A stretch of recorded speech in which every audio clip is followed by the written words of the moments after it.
Сәлеметсіздер ме, құрметті оқушылар? Бүгін сіздермен химиядан 8-ші сыныптың ТЖВ тапсырмаларын, есептерін бірге шығаратын боламыз. Алдымен каналға жазылып, достарыңызбен бөлісуді ұмытпаңыздар. Және қоңыраушаны басып қойыңыздар. Менің алғашқы шығарған видеоларымда ең бірінші болып өзіңіз көретін боласыз. Кеттік, ендеше есептерімізді шығарайық. Бірінші тапсырма: атом радиусының өсу реті бойынша орналасқан элементтер қатарын табыңыз. Бірінші, бұл жерде есепті орындамас бұрын біз білуіміз керек. Периодтық кестеде атом радиусы қалай өседі, қалай кемиді. Периодтық кестеде атом радиусы жоғарыдан төмен қарай артады. Мына бізде артады. Яғни жоғарыдағы элементтерден төменгі элементтерге қарай атом радиусы артады екен. Ал бұл топ бойынша, енді период бойынша қалай? Период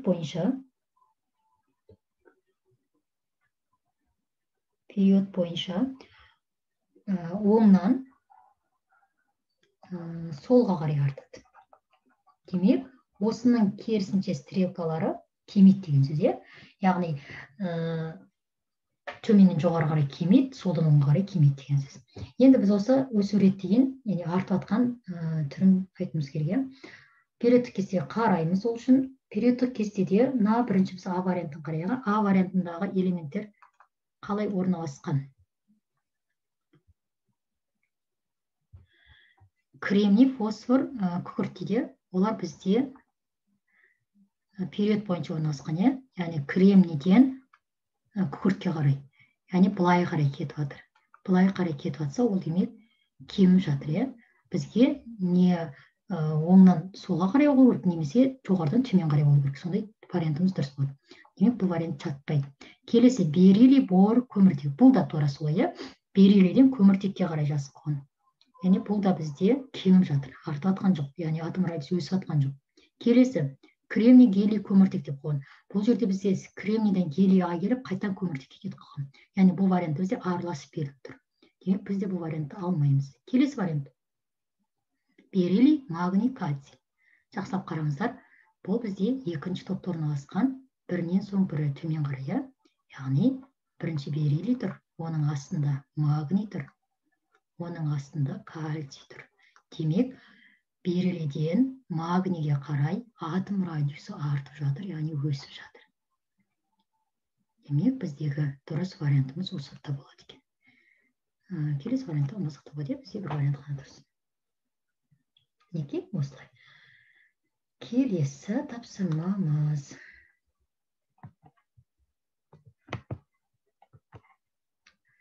Келесі бізде кремнийге қатысты келесі тұжырымдардың дұрысын анықтаңыз. Кремний туралы біз білуіміз керек, мәлімет білуіміз керек, қандай элемент, қайда орналасқан, қасиеттері қандай деген сияқты. Кеттік. Бұл жерде бірнеше дұрыс ответтер бар, дұрыс жауаптар бар. Екі энергетикалық деңгей бар дейді. Екі энергетикалық деңгей деген демек, екі сыртында екі қабаты бар деген сөз. Ол екі қабаты бар екенін біз қайдан білеміз? Ол демек екінші периодта орналасса екі қабат болу. Ал көріңіздер, периодтық кестені ашып көрсеңіздер, бізде кремний үшінші периодта орналасқан. Ол үшінші периодта орналасқан болса, демек ода үш қабат бар деген сөз. Екінші периодта орналасқанса екі қабаты бар, бірінші периодта орналасқан бір қабаты бар, төртінші периодта орналасқан төрт қабаты бар. Яғни период қаншаншы период болса, сонша қабат бар. Кремнийдің несі қанша? 14. Жазып қоя салайын. 1, 2, 3. Демек, бұда 2 энергетик қабат бар. Демек, А варианты жатпайды. Келесі, қышқылдықта негіздікте оксид түзеді. Қышқылдықта негіздікте оксид түзе ме, түзбей ме? Білу үшін біз оксидтерді тақырыбын өткен кезде еске түсірейік. Кремний бізде негізді оксид түзбейді. Негізді оксид түзетін бізде металдар және қасындағы оттек бар. Мысалы, натрий 2O, кальций О деген сияқты. Демек, негізді оксид түзбейді, бірақ қышқылды оксид түзеді. Бұл да жатпайды. Ұшқыш сутекті қосылысы дейді. Оны қайдан білесіздер? Кремнийдің ең астына барсаңыздар, оттекті қосылыстар және ұшқыш сутекті қосылысы деген бар. Сол кезде осы тұрса, демек, ол бізде жауап болады. периодтық кестені қарасаңыздар. Көрдіңіздер ме? Ол жерде тұр, яғни бит тұр. RH 4 деп тұр, Демек, бұл бізде вариант. Бір вариантымыз шықты. Келесі. Үшінші период, төртінші топ, негізгі топшада орналасқан дейді. Периодтық кестені қараймыз. Үшінші период. Біз бағана айттық, 3 қабат бар. Демек, ол үшінші период орналасқан деп. Төртінші топ. Төртінші топта ол шынымен орналасқан. Негізгі топшада орналасқан. Демек, бізде дұрыс вариант, екі вариант дұрыс болды. Келесі, 2 және 3 валенті көрсетеді. Кремний бізде эквивалент 3 валент көрсетпейді. Эквивалентті кім көрсетеді бізде? 2-3 валенті қосымша топшы элементтер көрсетеді. Және эквивалентті екінші топта орналасқан элементтер, үшінші топ, 3 валенттілікті үшінші топта орналасқан элементтер көрсетеді. Яғни бізде дұрыс емес. Келесі, белсенді бейметалл. Белсенді бейметалл. Бізде ең белсенді бейметалл қайсы? Ол бізде фтор, яғни кремний емес. Вариант дұрыс емес. Тотығу дәрежесі +4, -4, +2. Тотығу дәрежесі, яғни валенттілігі. Біз білеміз, периодтық кестеде тұрақты валенттілік көрсететін элементтер және әртүрлі емес, бірнеше валенттілік көрсететін элементтер. Яғни төртінші топта орналасқан көміртек тобы, көміртек тобында орналасқан элементтер бізде +4, -4, +2 көрсетеді. Яғни көміртекте осы кремнийді. Демек, бізде дұрыс варианты G. Бұл бізде дұрыс. Келесі, соңғы жоғарғы оксиді, кремний оксиді, негізгі оксид дейді. Жоғарғы оксиді дұрыс. Байқасаңыздар, ана жақта ең астында, үшқос сутектің астында, үйлесінде тұрады. Осылай тұрады, Бұл дұрыс. Бұл дұрыс. Дұрыс екен деп, дұрыс вариант белгілеп жүрмеңіздер, ары оқыңыздар, негізгі оксидті қосып. Мен жаңа жерде айттым, ол негізгі оксид емес. Негізді оксид болу үшін ол металл болу керек. Бізде жоғарғы оксиді дұрыста, бірақ негізгі оксидін қосып қойған дұрыс емес. Сол үшін бұл вариантты алмаймыз. Жақсы. Енді дұрыс варианттар бізде С және D, C, D және G. Неге? Осы үшеуі бізде кремний үшін дұрыс тұжырым болып табылады екен. Жақсы, кеттік ары қарай.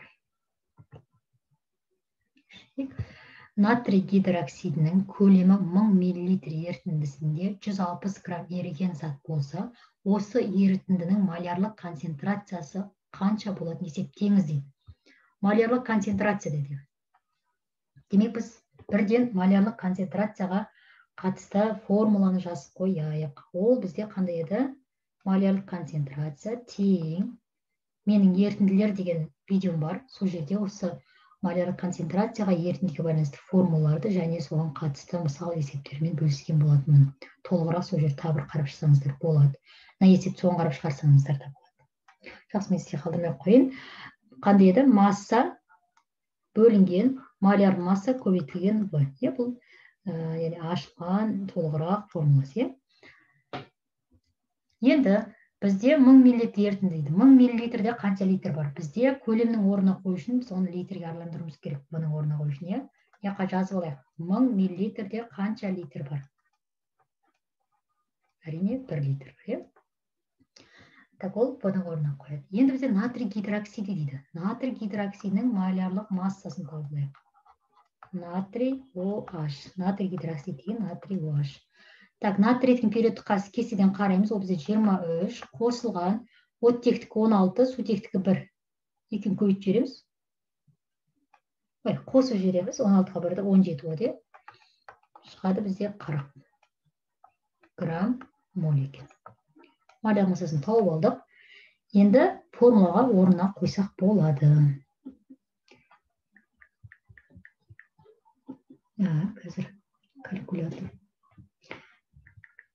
Так, маляр концентрацияны табамыз. Тең. Массасы қанша бізде беріп қойды? 160 грамм. Еріген зат 160 грамм. Бөлінген малярлық масса үлкен ем бізде қанша? 40. Көбейтілген В. Бұмыз бізде 1 литр, 1. 40-ті бірге өтеміз 1. Демек, біз бөлеміз 160-ті бөлеміз 40-қа тең болады 4. Демек жазасыздар, жауабы малярлық концентрация тең 4. Депсе жауабымыз екен. Кеттік ары қарай.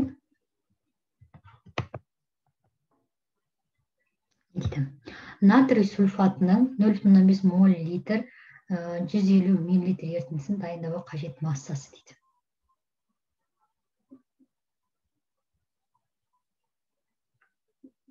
Массасын табуымыз керек не, бұл жерде керісінше.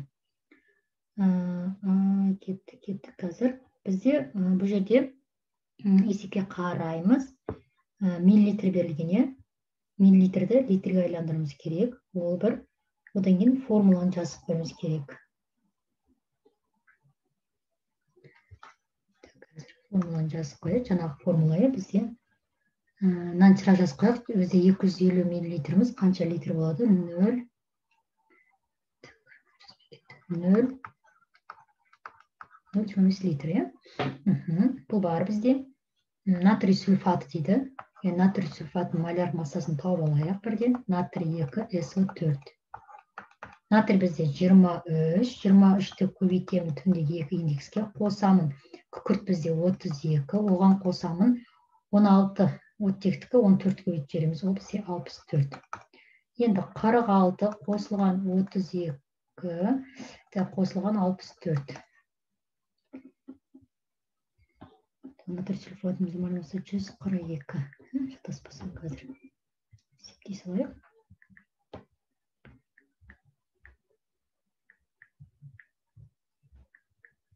142 грамм. Бізде бұл маляр массасы. Ең жаңа бізде формула бар еді. Масса бөлінген маляр масса көбейтілген В. Бірақ қарасаңыздар, бұл жерде бізде маляр концентрация беріліп қойған мол литр немесе үлкен М, өлшем бірлігі. Бізде мына массаны табыңдар дейді. Демек формуланы түрлендіріп аламыз. Масса табу үшін, осы жердегі массаны табу үшін малярлық концентрацияны көбейтеміз, маляр концентрацияны көбейтеміз маляр массаға, оны көбейтеміз көлемге. Енді қойы орындарында бізде маляр концентрация қаншаға тең? 0,5-ке. Көбейтеміз малярлық масса бізде 142-ге. Және көбейтеміз көлемге, ол бізде 0,25 литрға. Орындарына қоямыз. Енді көбейтейік. 0,15-ке көбейтеміз 142-ні, оған көбейтеміз 0,25 литрді. Сонда бізде шығады 17,75 грамм. Яғни масса. Вариант бізде Е болады екен. Осылай шығарамыз. Бұл жерде маңызы миллилитр литрге айландыру және қандай қосылыс берді? Натрий сульфаты. Яғни 7-ші сыныпсіздер 7-ші сыныптан бастап элементтердің қосылыстардың формуласын жаза алуымыз керек. Бізде оқушылар мына сөзбен жазылса білмейді натрий сульфаты дегенде, яғни натрий 2SO4 осылай жазылады.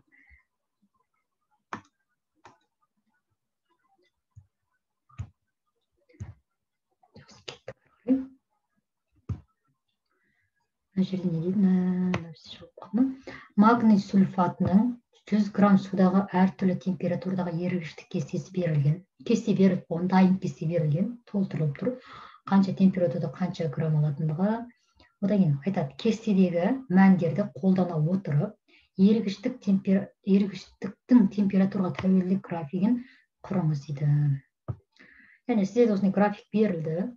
Сол графикке температураны және градустығын ауыстырамыз.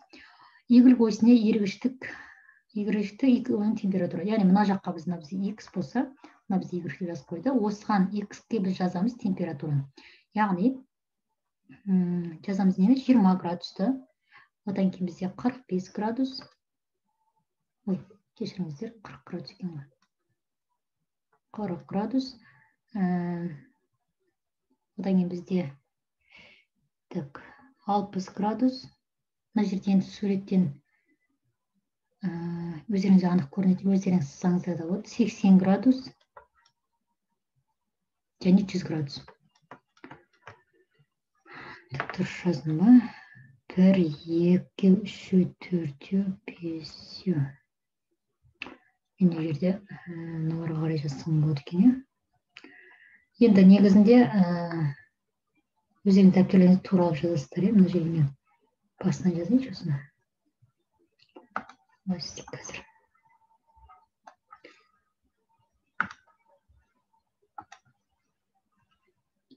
Некенерде 20 градус. 40 градус. Одан 60 градус. 80 градус. И 100. Осылай жазып аламыз. Мінекей. Енді 20 градуста бізде 35 грамм дейді. 35 грамм. 45 грамм. 55 грамм. 65 грамм. Және 75 ол 75 мына жерде болуы мүмкін. Мінекей осылай жазып аласыздар. Енді біріктіреміз. 20 градуста бізде 35 дейді. Мінекей былай жасайсыздар. 40 градуста 45 грамм дейді. Мінекей. Одан 60 градуста 55 дейді. Қайда 55? Мінекей. Енді 80 градуста 65 деді. Үздік сызықтармен келтіресіздер. Мінекей. Ал 100 градуста 75 деді. Қараңыздар. Осылай істедік. Енді графигін саламыз. Яғни қиылысқан нүктелер домалақтаймыз. Бізде бұл қан магний сульфаты. Мінекей осы жерден біз бүйтіп магний сульфатының графигін саламыз. Магний SO4 магний сульфаты. Мінекей. Осылай графигін саласыздар. Мына жерде мен сол суретте түсірілген түрін алып тұрмын, өзім салған жоқпын графикті. Сол үшін сіздер өздеріңіз график саласыздар. Бұл график сіздердің кітаптарыңызда бар. Сол бойынша астына дұрыстап 20 градус 40 градустар дұрыстап жазып, яғни арасында 2 клеткадан қалады. Сол грамдарын дұрыстап жазғаннан кейін сіздерде әдемі шығады. Мына жерде суреттің үстіне сызып отырмын ғой. Яғни жалпы жасалы осылай. Яғни қиылысқан нүктелерін тауып, сол жерден графикті сызасыздар. Бұл бізде магний сульфатының графигі болып табылады. Жақсы өшірейік, енді келесі есебіміз.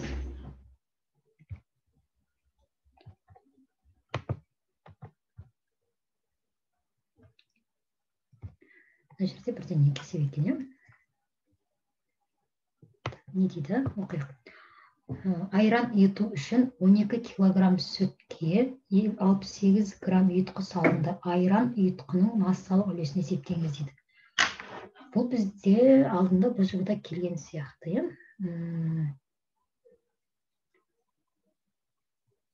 Бағана айтқандай бұл жерде килограмм мен грамм қатар келіп тұр. Демек, біз 12 килограммды граммға айналдырып аламыз.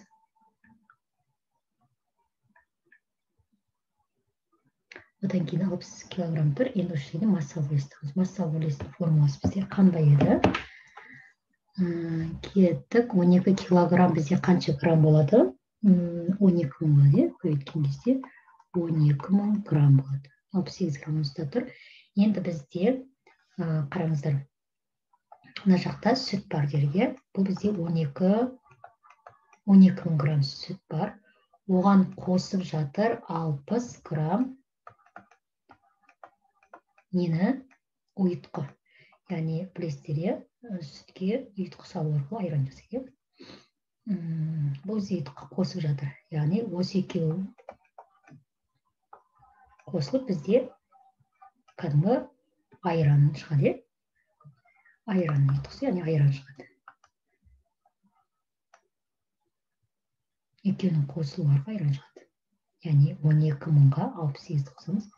12 мың 68 грамм. Бұл бізде ерітінді, яғни еріген зат және еріткіштің қосындысы. Бізде ерітінді, бұл бізде ерітінді. Менің ерітінділер деген видеомда осы туралы түсіндіремін. Толығырақ қарап түсініп алсаңыздар болады. Ерітінді массасы дайын. Енді массалық үлесінің формуласы қандай еді? Омега масса еріген зат бөлінген масса ерітінді.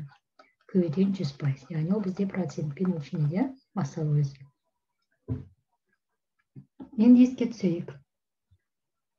Еріген зат қайсысы бізде? Сүтке келіп ұйытқы түседі, демек 68 грамм. Бөлеміз жалпы ерітін массасына. Ол бізде 12.068. 12.068. Және 100-ге көбейтеміз. Кеттік. 68-ді бөлек 12.000. 68-ге көбейтеміз 100-ге. 0,56. 0,56 пайыз. Яғни айран ұйытқының массалық үлесі бізде 0,56 пайыз екен. 68-ді бөлек 12. 68-ге көбейтеміз 100-ге. Келесі есеп. 2000 мл ерітіндіге 65 грамм никель хлориді салынды дейді. Никель хлориді салынды дейді. Ерітілді. Осы ерітіндінің моляр концентрациясын есептеңіз дейді. Моляр концентрацияның формуласын жазып алайық. Және бізде миллилитр берілген, және грамм берілген. Миллилитрді неге айландырып аламыз? Литрге айландырып аламыз,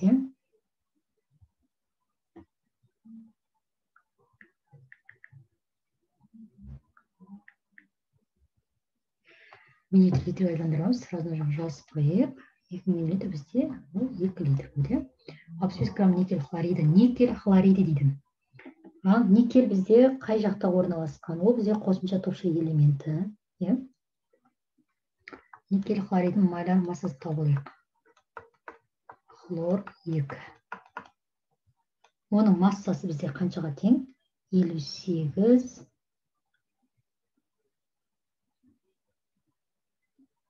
59. Так, 59 қосылған. Хлордікі бізде 35-5, 12-ге өтеміз 71. Яққа бірден жаздым. Яғни көп оқушылар бізде осы хлорды дұрыс алмайды. 35 деп алды, 36 деп алды. Хлорды ұмытпаңыздар, хлор 35-те 5 деп алмады. 12-ге өткенге 71. Енді біз 59-ға қосып жіберейік 71-ді. Біз 130 болады. Бұл никель хлоридінің молярлық массасы. Мол литр білеміз, оның үшін білеміз. 130 болды. Енді моляр концентрация алу керек. Бізге масса берілді, көлем берілді. Енді орнына қоямыз. Моляр концентрация тең. Берілген масса бізде 65. Моляр массасы бізде 130. Көбейткен литр бізде 2 литр. Енді 132-ге өтсе қанша? 260, 65-ті бірден жазайық. 65-ті 200. 65 бізде 260-ға бөлсек 0,25 болады екен. Демек бізде 0,25 литр М.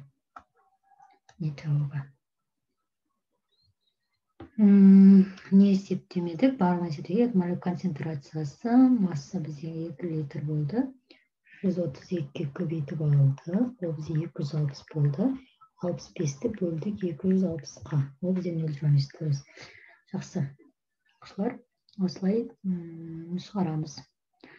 Маңыздысы миллилитр литрге айландыру. Одан кейін берілген қосылыстың никель хлориді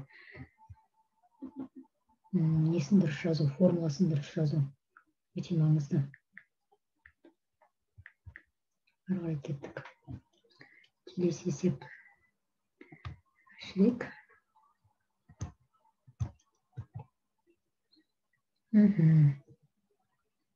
Төмендегі суретте бұл жерде жалпы таңбалар берілген, бірақ ол элементтің таңбалары емес, өзі жазып қойған, яғни 5 элемент ол элементтің таңбасын білдірмейді деп. Сол элементтерді табуымыз керек, яғни ол қай элементтер екендігі содан кейін барып астындағы А, Б деген 4 сұрақтарға жауап беруіміз керек. Яғни сол сұрақтарға жауап жазуымыз керек екен. яғни оқушылар, бұны біз жауап беруіміз үшін бізге ең күшті нәрсе ол периодтық кесте. Яғни сіз отырып мына жерден бірден жауап бере алмайсыз, өйткені сіз жатқа білмейсіз периодтық кестеде қай элемент, то есть мына жерлерде қай элемент орналасқандығын. Сіз білесіз, может бір екеуін, бірақ толық білмеуіңіз мүмкін, иә. Шатасамыз, иә, біз. Сол үшін периодтық кестені міндетті түрде қастарыңызға алып жасасаңыздар, қиналмай тез жасайсыздар. Сол үшін айтпақшы, мен сіздерге периодтық кестені алып қойдым қазір. Соған қарап жасасақ болады. Мінекей. Бізде мектептің кітаптарында ол біріккен түрі, сондай барлығы бір жерде тұрған периодтық кесте беріледі негізі. Қосымша топша, негізгі топша деген түспен ажыратамыз. Осы периодтық кесте бар. Осы периодтық кестеде барлығы ашық жазылған. Яғни қосымша топша элементтерін арнайы осы ортаға. Мына ортадағы көк түспен тұрғанның барлығы бізде қосымша топша элементтер, яғни олар D элементтер. Сарылар бізде P элементтер. Ал мына жақтағы қызыл түстілер олар бізде S элементтер, астындағы F элементтер. Мына жерден бәрі көрсетіп тұр. Осы негізінде оқушыларға осы периодтық кесте оңай тиеді. Осымен де қарап, осымен де жолын біліп жатсаңыздар, яғни сіздерге энергетикалық деңгей, электрондық конфигурация жазған кезде осы жақсы көмектеседі. Және мынандай сияқты элементтерді тапқан кезде де осы оңай. Кеттік ендеше қарайық. Мына бізде бірінші топ, ана жақтағы көрсетіп, мына бізде бірінші топ, мына екінші топ, мына бізде қосымша топша элементтер, яғни Б топ, D элементтер дейді. Мына бізде төртінші топ, бесінші топ, алтыншы топ, жетінші топ, то есть жеті. Кешіріңіздер, мен үш томды кетіп ғой. Мына бізде үшінші топ, мына төртінші, мына бесінші, алтыншы топ, жетінші топ, сегізінші топ, ең соңғы топ, ол бізде инертті газдар.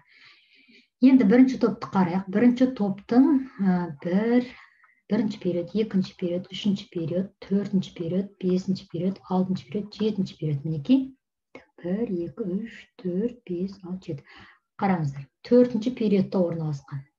Мына жерде бір X. Так, соны білуіміз керек. Мен жылжытайын, келесі топқа барайық.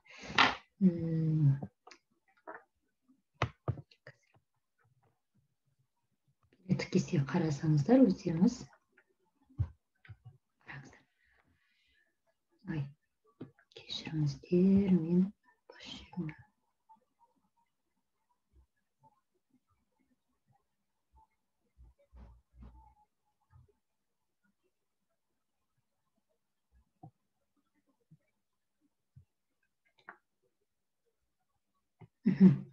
мына жерді қарасаңыздар,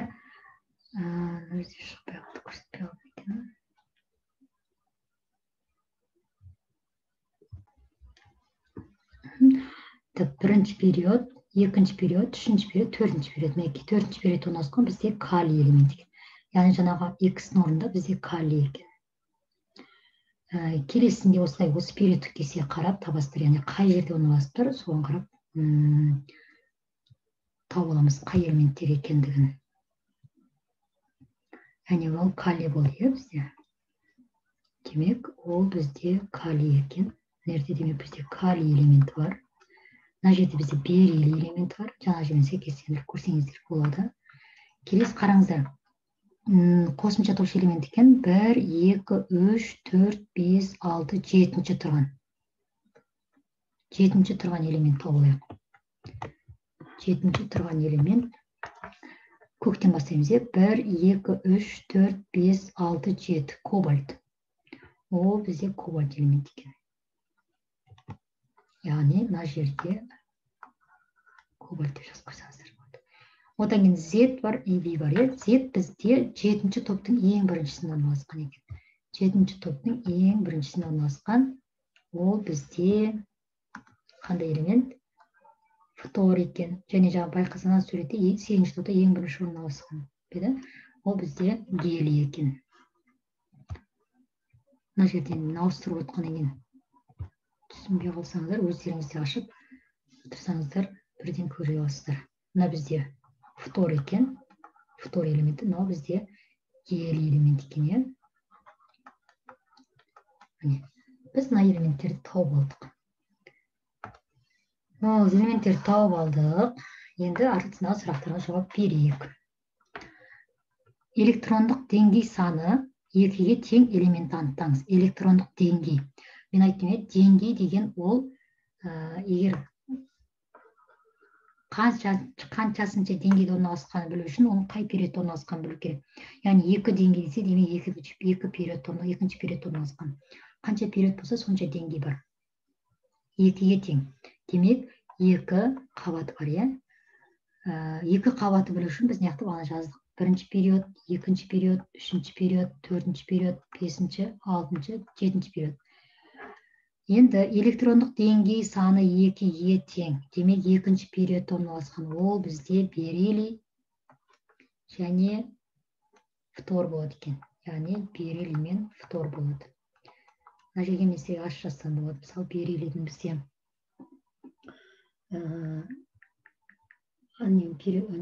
атомдық нөмірі 4-ке тең. Мысалы, бериллий жазып көрсетейін жерге. Бериллий бізде плюс 4. Біріншісінде 2 электрон, екінші қабатында 2 электрон.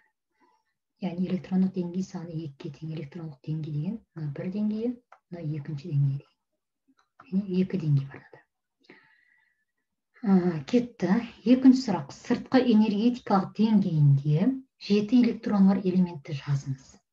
Сыртқы электрондық деңгейінде 7 электрон. Ең сыртында 7 электрон бар. Ол үшін біз электрондық формуласын жазымыз керек. Электрондық деңгейінде 7 электрон. Так, бериллий жазсақ, бериллий жазбаймыз. Ода 2 бар екен. Біз гелий жазып көрейік. Гелий плюс 8 болды. Яқта 2, яқта 6. Ой, кешіріңіздер, мен ол жерде 2 қабат жазып жеттім ғой. 1 қабат қана ғой. Яғни 8 қана, е? 7 электрон бар дейді. Бұны жатқызбаймыз демек. Келесі бізде бериллий жазының фторды жазайын. Ой. Фторды жазайық. Оның бізде несі 9, е? Плюс 9. Өзі екінші қабатта орналасқан. Екінші периодта, е? Мына жақта 2, мына жақта 7. 2-ін қоссақ, бізде 9 шығады. Яғни сыртқы энергетиканың ең сыртында 7 электрон бар. Ол бізде мінекей табылды, фтор екен. Келесі. Сыртқы энергетикалық деңгейі аяқталған элементті анықтаңыз дейді. Яғни аяқталған деген сөз ары қарай жүйе сыймайды. Яғни білесе, әр қабат бізде толық максимум бар. Мысалы, бірінші қабат максимум 8, екіншісі 8, яғни 9 деген жоқ. Егер ең сыртқы қабаты 8-бен аяқталып тұрса, ол бізде қабат саны аяқталып тұрған деген мағынаны білдіреді. Яғни бізге соны айтады. Энергетикалық деңгейі аяқталған деп. Байқасаңыздар, мен жаңа нені жаздым. Мен жерде гелийге неге 8 жазғам? 2. Мына жерде 2, яғни 2 ғана. Неге бұл жатпайды? 2 мен 8 жаздым. Электрон деңгей, электрон қабаты аяқталған.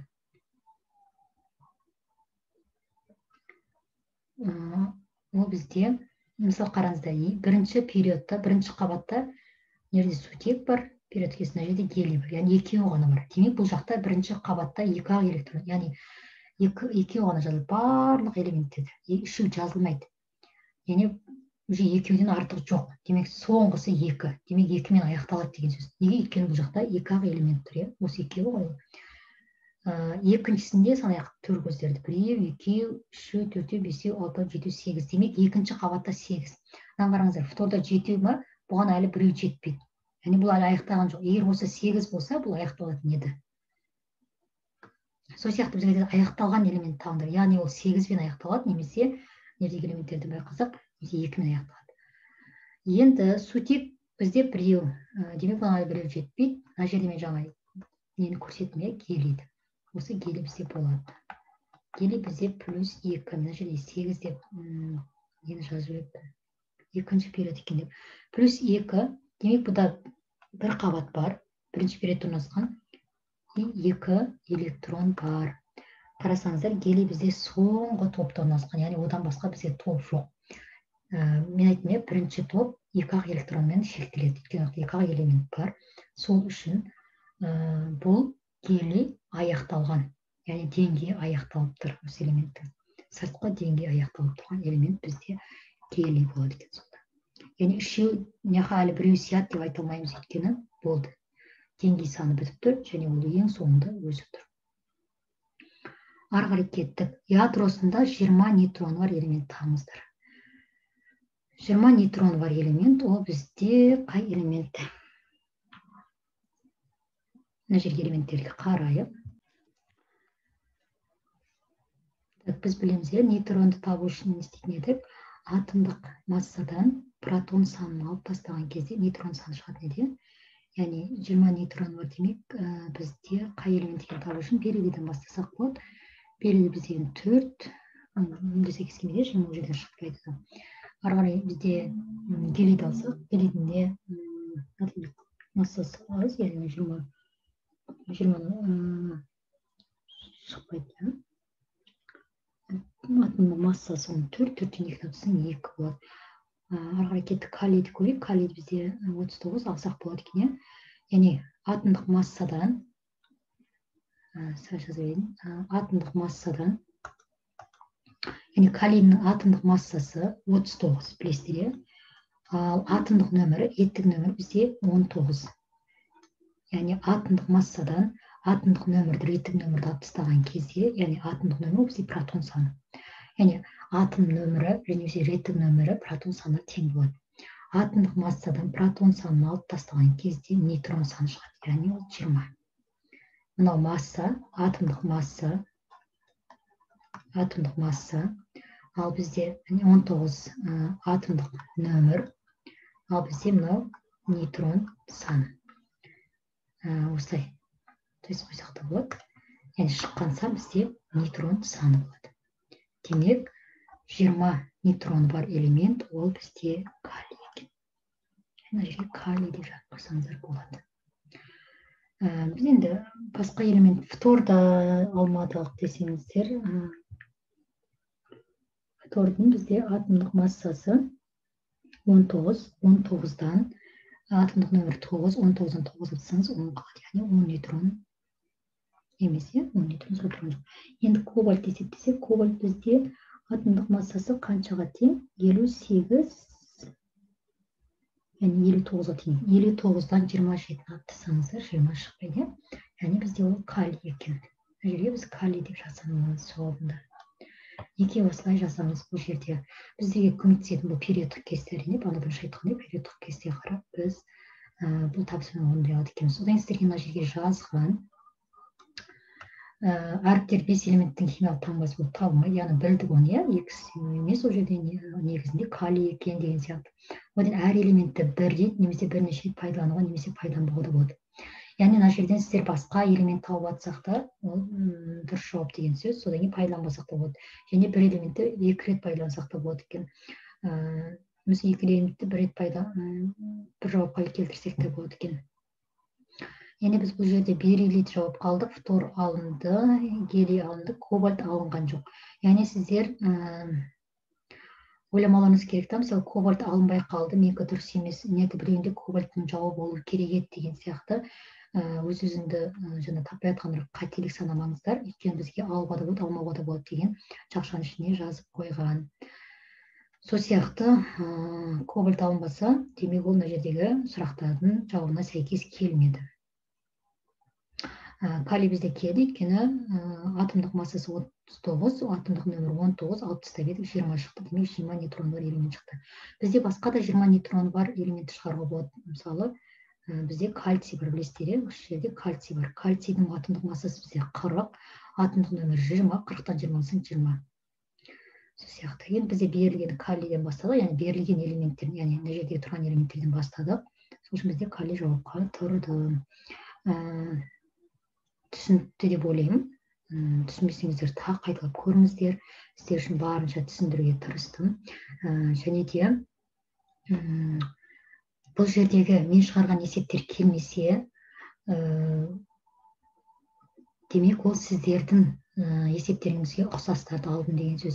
Яғни барынша түсініп, өздеріңіздің неде келмеген есептеріңізді өздеріңіз шығаруларыңыз қалды. Ал мүлде басқаша есеп келді маған десеңіздер, онда маған астына нөмірін жазамын, болмаса астына комментарийге жазып сұрасаңыздар болады. Міндетті түрде жауап беретін боламын. Одан кейін периодтық кестені міндетті түрде өздеріңізбен алып жүріңіздер. Яғни байқасаңыздар, сіздердің тәжірибелеріңізде көп келген сұрақтар сол периодтық кестеге байланысты болды. Неке осы сіздермен 7-ші сыныптың тәжірибесін жасадық. Бұйыртса, басқа да сыныптарды жасайтын боламын.